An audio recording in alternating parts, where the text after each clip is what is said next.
Lady out, মূল রচনা UQ মিশিমা, অনুবাদ সাইদ আহমেদ, পরিকল্পনা ও নির্দেশনায় বিপাশা শাখা বলছেন। দর্শক, নাটক চলাকালীন সময়ে অবশ্যই আপনার মুখভঙ্গি নিঃশব্দে রাখবেন এবং ফ্ল্যাশ ব্যবহার করে ছবি তুলবেন। ধন্যবাদ। তাহলে উপভোগ করুন নাটক লেডি আউট।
অসম্ভব যন্ত্রণা।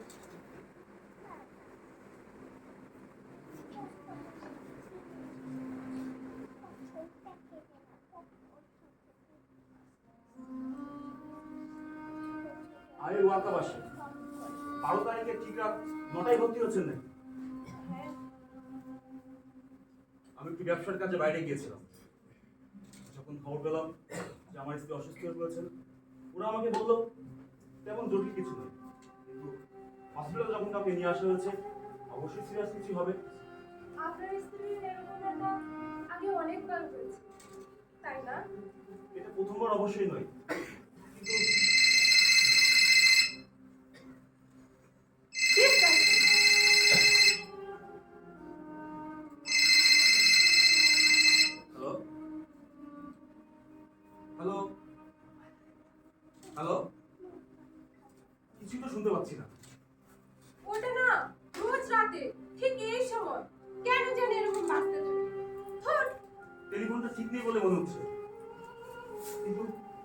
কামড়ে টেলিফোনই বা থাকবে কেন? আরে ওটা রোগীর নিজের ব্যবহারের জন্য। আমাদের হসপিটালে তো নার্স কম আছে, তাই রোগীর ইমার্জেন্সি কিছু হলে রোগী নিজেই কল করে নার্সদের ডাকতে পারে। আবার এই ধরুন যে রোগীর বই পড়ার শখ, সেক্ষেত্রে রোগী নিজেই বইয়ের দোকানে কল করে বই অর্ডার করতে পারে। বাইরের কলের জন্য আমাদের তিনজন অপারেটর শিফটে 24 ঘন্টা কাজ করছে। যদিও অবশ্য রোগীর নীরবতার প্রয়োজন থাকে, সেক্ষেত্রে কোনো ফোন কলে তাকে দেওয়া হয়। আমার স্ত্রী তো চরম নিরাপত্তা পছন্দ করেন, তাই না? ঘুমাবার পর ঘুমে প্রচন্ড ছটফট ছটফট করতে থাকেন, খালি হাত পা ছুটতে থাকেন, আর সঙ্গে অসহ্য গোঙানির আওয়াজ। শান্ত এ কথা ঠিক বলা যায় না। কি বলছেন? এই হসপিটালে আমরা রোগীর স্বপ্নের কোনো দায়িত্ব নেই না। কি ব্যাপার, আপনি ওরকম নার্ভাস হচ্ছেন কেন? আপনি এত আকর্ষণীয় সেজন্য কিন্তু নয়। হসপিটালটা এখন পাগলাও আপনি খুব সুন্দর, সে কথা জানেন নিশ্চয়ই। একেবারে মনে হয় যুবরাজ। কিন্তু এই হসপিটালে নার্সদের উপর কড়া নজর রাখা হয়েছে। আমাদের সবার সাইকো অ্যানালাইসিস করা হয়ে গেছে, সবার। আমরা আমাদের নিজেদের চাহিদা নিজেরাই মেটাতে পারি। কি বলছেন এসব? আমাদের কাছে বিষয়টা খুবই পরিষ্কার যে আপনার স্ত্রীর এই স্বপ্নের ব্যাপার ওর যৌন জটিলতার উপর। হ্যাঁ, দুশ্চিন্তার কিছু নেই। অ্যানালাইসিস করে ওর অতীত ঘটনা দ্বারা সৃষ্ট মানসিক জটিলতা থেকে তাকে মুক্ত করা যেতে পারে। প্রথম পদক্ষেপে আমরা শুধু তাকে ঘুমের ওষুধটুকুই দিয়েছি। তাহলে কি আপনি বলছেন আমার স্ত্রী ঘুমের ওষুধের ফলে? হ্যাঁ, ওরা প্রত্যেকেই কাম লোভের অশরীরী প্রতিফলন।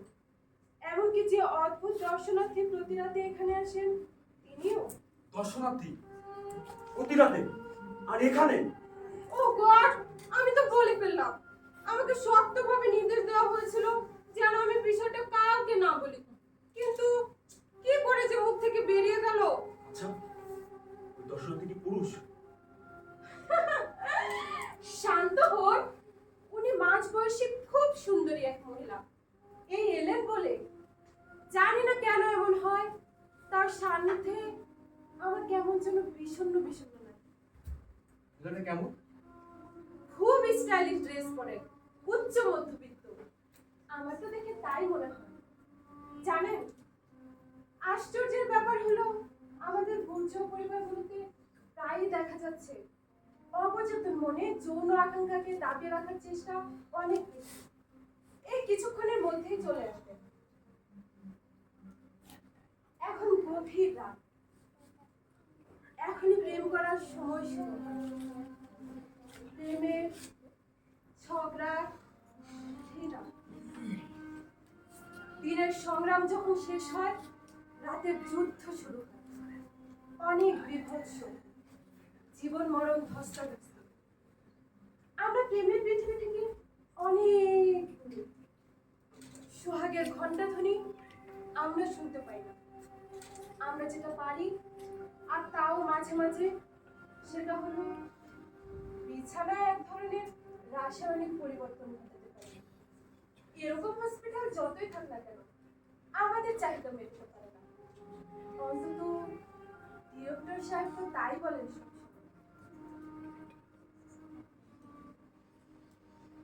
আরে, ওনার তো আসার সময় হয়ে গেছে। আমি তাহলে এখন আসি।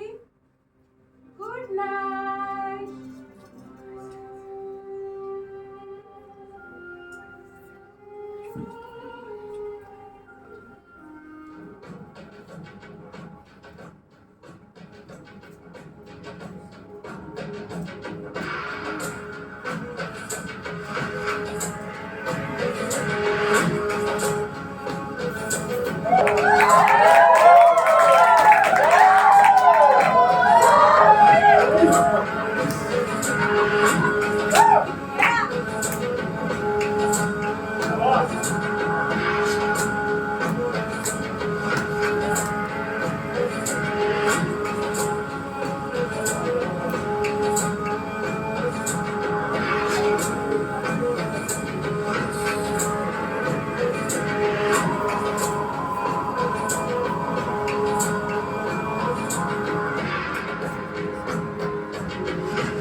পরে আমাদের দেখা, তাই না? ও তাহলে মধ্যরাতের দর্শনের উৎস তুমি? কে বলেছে তোমাকে? ওই নাচটাই হবে, সারাক্ষণ শুধু বক বক বক বক বক করে। যাই হোক, আমি এখানে রুকির সঙ্গে গল্প করতে আসিনি হিকারু। আমি তোমার পক্ষ থেকে ওকে ফুল দিতে এসেছি। ফুল? ফুল? হাতে কোনো ফুল নেই হিকারু, এগুলো সব অদৃশ্য ভরা ফুল, বেদনা ভরা ফুল। ধারালো কাটা পাতার পেছনে লুকিয়ে আছে। আমি স্বপ্ন দেখছি, ওর চেহারা কি বিভৎস রূপ ধারণ করেছে। এখন যদি কারো আমি ওর গলায় ধরি, আমি স্বপ্ন দেখে ওকে গলায় ধরবো। কি করছো তুমি? তুমি কি পাগল হয়ে গেছো?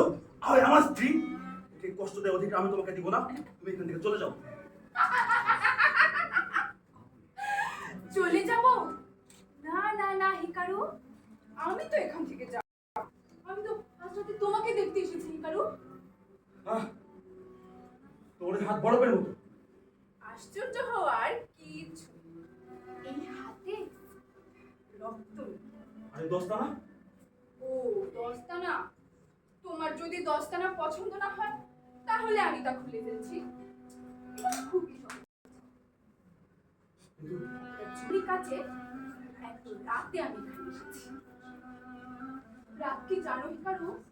রাত হলো সব কিছু একই সুরে বাজে। প্রেম, দুঃখ, ঘৃণা, আনন্দ, প্রত্যেকটি জিনিসই রাতের হাওয়ায় আলিঙ্গন করে। একজন খুনিও যাকে খুন করে তার জন্য তরল অনুভব করে। এমন কেন হয় বলো তো কারু? এরকম করে তাকিয়ে আছো যে আমাকে আর ভালো লাগছে না, তাই না? আমি এখন বুড়ি হয়ে গেছি, তাই না? তা দেখে আশ্চর্য হচ্ছ। কিন্তু তুমি তো আমাকে মিস করেছিলে। তুমি আর আমার সাথে দেখা করার চেষ্টা করবে না। আর সেই তোমার খুবই ভালো লেগেছিল, তাই না?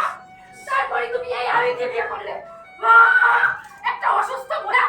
এরপর থেকেই আমি নিদ্রাহীন রাত কাটাচ্ছি। আমি এক মুহূর্ত ঘুমাতে পারিনি।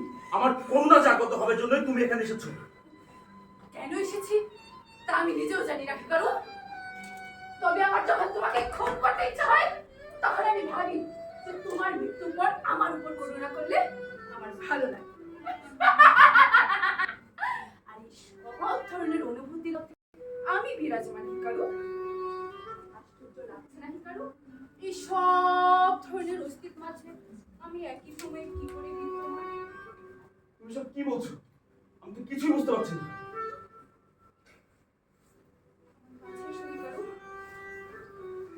একটিবার হাত না,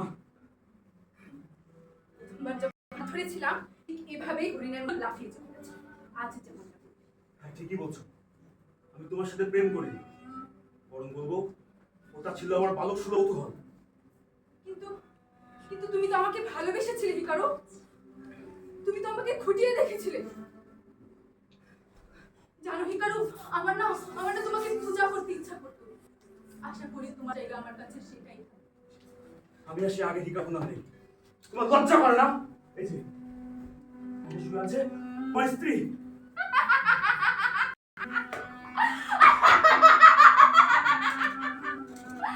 লজ্জা লজ্জা জিনিসটা কোনোদিনই আমার ছিল না হিকারু। এসেছি আমার কাজ সম্পন্ন করতে। এমনি লজ্জার কিছুই নেই। কি বলছো তুমি? হ্যাঁ কি কাজ তোমার? বলো কি কাজ? আমাকে ভালোবাসবে হিকারু? এসব কি হচ্ছে রকাজু? কিন্তু আমাকে এমনই করে রাখতে হিকারু। তোমার ডাক নাম ধরে ডাকার কোনো অধিকার আমার এখন আর নেই। দয়া করো হিকারু, এমন কঠোর হইও না। প্রথমবার তোমার গর্বকে আমি তুচ্ছ করে দেখলাম। কি ব্যাপার? আমি পাশ হতে পারছি না কেন? মনে হচ্ছে অসুবিধা আমাকে ধরে রেখেছে। গর্ব জিনিসটা সেই গোড়া থেকে আমার ছিল না হিকারু। তোমার পা শক্ত বালিশের মতো হোক, শক্ত বালিশ হোক, এই শক্ত বালিশে আমি ঘুমাতে পারি হিকারু। আমার বালিশে মাথা রাখার সঙ্গে সঙ্গে তা দুচোখের আগুনের মতো উত্তপ্ত হয়ে যায়। যে লোক উত্তপ্ত বালির উপর বিচরণ করে সে ওই বালিশে পা রাখতে পারবে না হিকারু।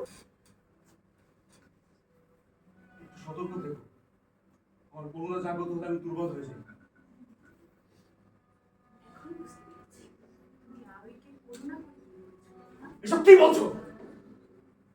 এখন কোনো সিদ্ধান্তে বছর ঠিক হবে না। আমাকে ফেলে যেও না হিকারু। তোমার থেকে আমি অনেক আগে চলে এসেছি। তুমি এখনো আমাকেই ভালোবাসো। তুমি এখানে এই কথাটাই বলতে চাচ্ছিলে, কিন্তু আমি যে শুনলাম তুমি আগে যন্ত্রণা দেওয়ার জন্য এখানে এসেছো। আমি এক ঢিলে দুই পাখি মারতে এসেছি।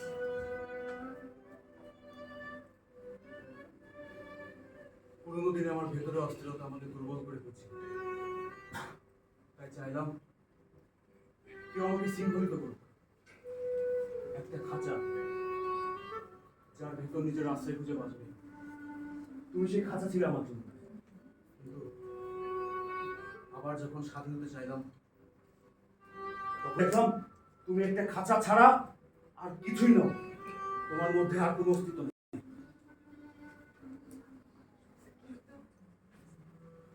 তোমার চোখের দিকে তাকালে আমি আনন্দ পেতাম হিকারু। সেই চোখগুলি যেন আবার খাঁচা হয়ে স্বাধীনতা করছে। সেই খাঁচা হলাম আমি, সেই রেকলটাও আমি। মনে পড়ে হিকারু, সেই সময়ে আমরা প্রথম প্রেমে পড়েছি। কি অদ্ভুত সুন্দর দিনগুলি ছিল, তাই না? একটা নৌকা ছিল, আর নৌকায় নৌকায় পাল তোলা ছিল, আর পালটা পালটা পালটা পাগলের মতো ঝাপটাচ্ছিল। যদি সবকিছু আবার আগের মতো হয়ে যেত হিকারু, তোমার সাথে সেই সময় স্মৃতিচারণ করতে আমার খুবই ভালো লাগে। দেখো, ওই তো ওই তো পালতোলা নৌকা। হ্যাঁ, ওই তো নৌকাটা চলে এসেছে।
লেকের পাড়ে কি সুন্দর হাওয়া বইছে, তাই না হিকারু? কি হলো, তুমি কথা বলছো না যে? তোমার বলার কোনো ভুল নেই। কিন্তু তোমার কথাগুলো আমার কাছে ঔষধের মতো কাজ করে হিকারু। যে ওষুধ এক মুহূর্তে শরীরের সব ক্ষতকে নিরাময় করে দেয়। তোমার স্নেহ ভরা কথা শুনলে আমার শরীরে কাঁপুনি দিয়ে ওঠে হিকারু। কিন্তু ভয় হয়, এই মোক্ষম ওষুধের পর কি জঘন্য চটি আমার কপালে রয়েছে। তুমি যে দুর্ভোগ পথে যাচ্ছ এই বিষয়ে তুমি জেনে গেছো বলে মনে হচ্ছে। বেদনা আসবে হিকারু, যেমন দিনের পর রাত আসে ঠিক তেমন। কিন্তু আমি কাউকে কষ্ট দিতে পারি এটা আমার বিশ্বাসই হয় না। কারণ তুমি এখনো যুবক। এরপর দেখবে একগুচ্ছ মহিলা বেদনায় ভুগছে। সেই বেদনার কারণ হচ্ছে তুমি, যে তুমি এখনো বেঁচে আছো। আচ্ছা, কোনো করছে নাকি? হ্যাঁ, তাই ভালো। আমরা বরং অন্য কোনো কথা বলি।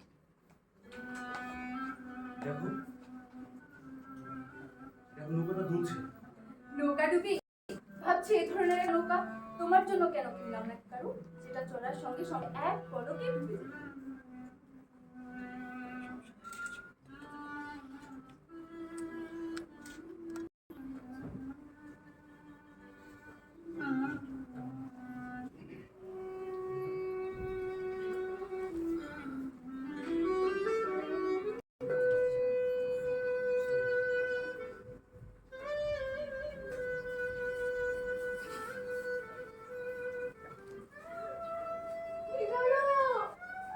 আমাকে সাহায্য করো কারু, আমাকে সাহায্য কে? করো, আমাকে বাঁচাও কারু, কে? আমাকে বাঁচাও। আমি একটা আওয়াজ শুনতে পেলাম। আমার দম বন্ধ হয়ে আসছে। আমি তো কোনো আওয়াজ শুনতে পাচ্ছি না। না, কে যেন ডুবছে। ডুবছে? কে ডুবছে? যদি কেউ ডুবছে সেটা হলো আমরা।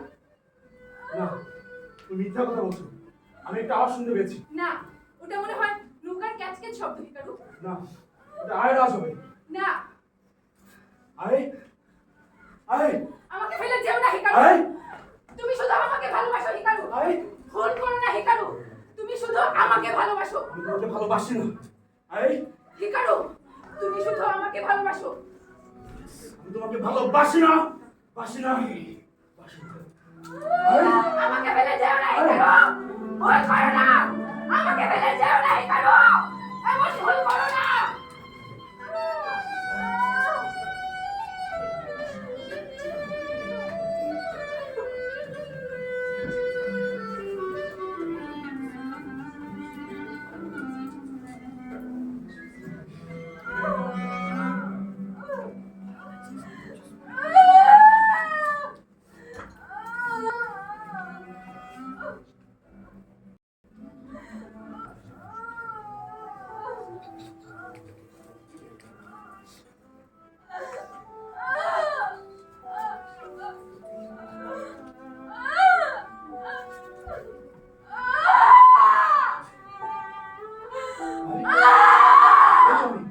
এই তো আমি। তোমার কিচ্ছু হবে না। এই যে আমি, কষ্ট হচ্ছে তোমার।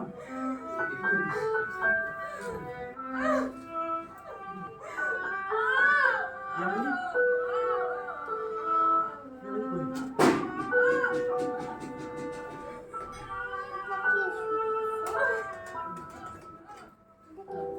হ্যালো? রোকাজু, কি বললেন? রোকাজু ঘুমাচ্ছে? একবার বলুন, হীরাকুদের সাথে কথা বলতে চাইছি। খুব জরুরি। কি বললেন? পারবেন না? রোকাজু? এটা তো ওরই গলা। কি বললে? সারা বিকাল তুমি ঘুমাচ্ছিলে? তাহলে? তাহলে আমার সাথে গেছি। তাহলে কি জীবিতভাবে পেতাম না? না। না।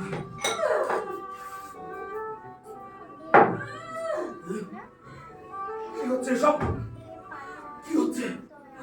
কে?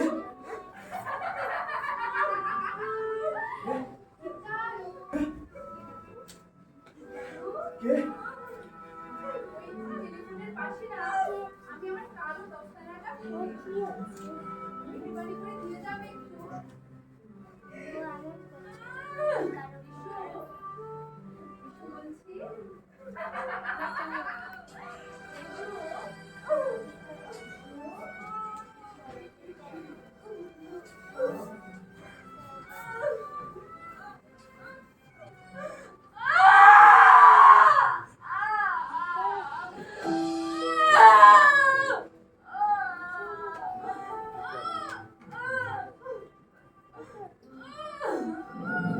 হ্যালো হ্যালো, কি হয়েছে হিকারু?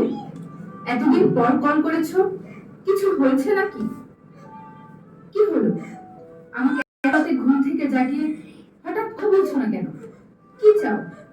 হ্যালো, কথা বলছো কেন হিকারু? Hello hello.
অসংখ্য ধন্যবাদ। ভালো থাকবেন।